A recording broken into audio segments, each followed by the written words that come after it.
What's going on, everybody? Brandon Rust here. I just want to take a quick minute to talk about lengbeinite, also known as sul-po-mag or K-mag.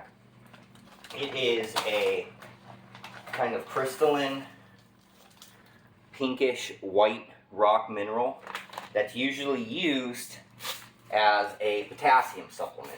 Now, I get a lot of questions about lengbeinite, how to use it, or I get questions after somebody has used it and they're having issues.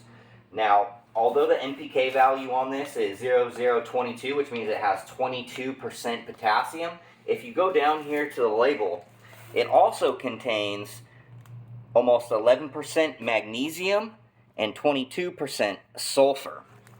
So, with this particular product, what happens is the magnesium that's in this product is way more soluble than the potassium. The potassium will have to break down over the course of, months and months. And so what typically I see is people will use this as a potassium supplement, but what they end up doing is they end up shifting the balance between their base cation exchange, which is their potassium, their magnesium, their calcium, and also sodium. But we want sodium always low. So what ends up happening is they add in the lengbeinite, and it ends up spiking the magnesium.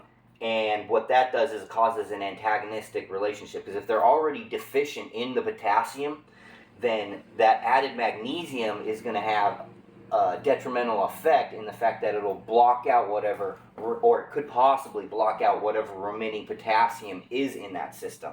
So keeping balance between your mineral elements is really important. And the only time I ever recommend using sul-po-mag or lengbeinite is in the case that you need the magnesium. It should only be really used as a magnesium supplement, not a potassium supplement, unless, like I said, it's usually situational if you're going to use this, because if you're low on magnesium and you need a long time supply of potassium, this would be a good element to go to. But as far as a standalone element for potassium, I do not recommend using K-mag, lengbeinite, sul-po-mag, all the same thing for those reasons. So, little tip for you guys to consider when thinking about using lengbeinite.